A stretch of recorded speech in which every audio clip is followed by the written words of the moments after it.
My dear brothers and sisters in Christ, magandang gabi po sa ating lahat.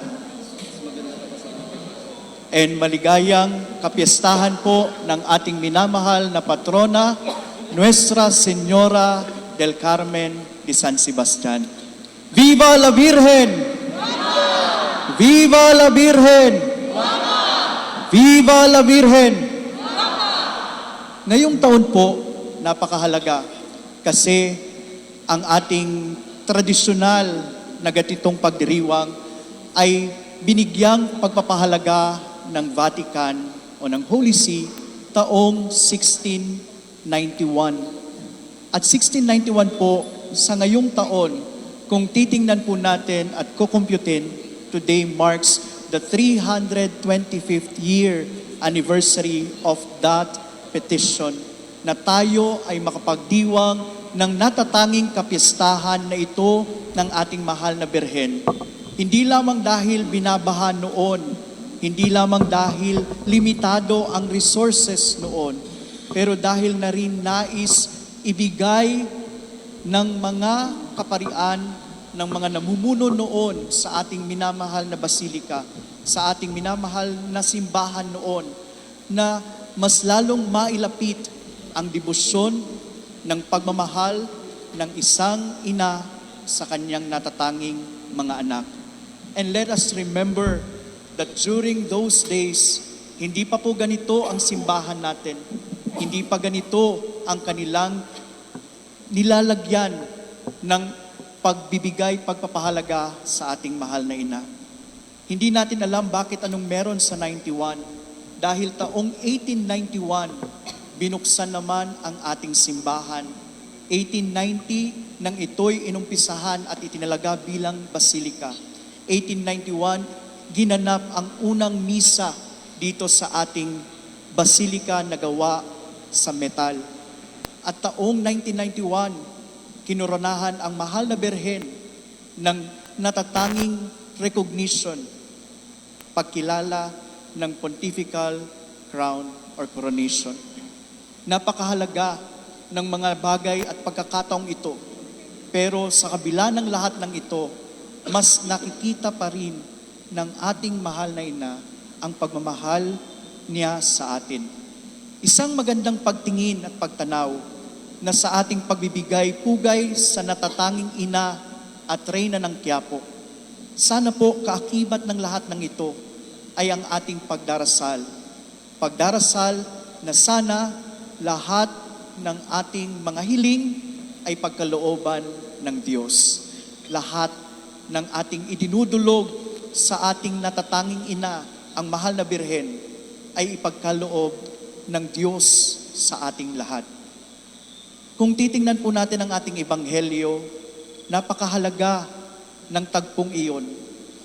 Bagamat maikli ang ating napakinggan, pero napakalaki ng simbolismo nito sa atin. Bakit po? Dahil sa kabila ng pagsasakripisyo at sa gitna ng hirap ng ating Panginoong Hesus na nakabayubay sa krus, ang inaalala pa rin niya ay ang mga tao. Nang ikanyang ipinagkatiwala ang mahal na Birhen kay San Juan na kanyang pinakamamahal na apostol.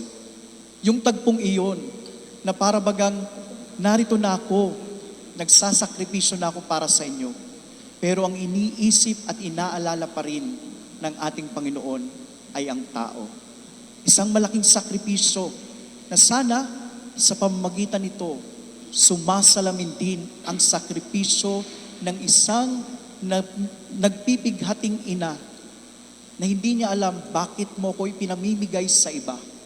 Pero dahil sa kanyang pagtitiwala sa Diyos at kanyang pagmamahal sa ating Panginoon, sinunod niya at kanyang isinabuhay ang kanyang narinig sa kanyang anak. Babae, narito ang iyong anak. Anak, narito ang iyong ina. Sa kasalukuyan, gayon din po ang ipinadadama sa atin ng ating mahal na Birheng Maria. Ang kanyang pagmamahal ay hindi lamang nalimitahan sa mga taong nakilala niya. Bagkus, hanggang ngayon, siya'y kinikilala natin bilang isang natatanging ina. Hindi lamang ina ng Diyos, kung hindi ina nating lahat. At sa makatuwid, ito po sana ang magbibigay lalo sa atin ng mas malalim na pagtanaw sa ating natatanging kapistahan ngayon. Aside sa mga paghahanda, sa mga regalo natin sa mahal na ina, sa mga pagpapasalamat natin sa pamamagitan ng pagpamamalas kung paano natin maipagdiwang ng may kagarbuhan, may pagkilala sa natatanging Reyna ng Quiapo, ay ang ating mga taimtim na panalangin. Na sana po, lahat ng ito ay maging daan patungo sa ating kabanalan. Na ang lahat ng ito ay magbibigay sa atin ng paalaala na ang kanyang pagmamahal ay hindi lamang para sa kanya, na ang ating pagmamahal ay hindi lamang din para sa kanya, kung hindi ang kanyang pagmamahal ay ang paglalapit niya sa atin sa kanyang natatanging anak na si Jesucristo. Kaya po, sa pagbibigay-pugay natin sa kanya, atin ding kinikilala ang kanyang pagiging ina ng Diyos. Na si Maria, hindi siya natatangi dahil sa kanyang pagiging tao. Siya'y natatangi dahil siya mismo ang naging ina ng ating Panginoon. Kung ating pagmamasdan itong ating pinaniniwalaan, mas lalo tayong hinihikayat na maging malapit sa Diyos. At sana po, kung titingnan din po natin sa mga pagkakataon na tayo bumibisita dito sa simbahan, maramdaman natin na ang simbahang ito ay naging tahanan ng ating mahal na ina sa loob ng mahigit 400 taon. Ang simbahang ito ay naging kanlungan ng napakaraming deboto ng ating mahal na ina na humihingi ng paggabay, na humihingi ng paghahangad na mailapit ang kanilang mga dasal sa ating Panginoong Hesus.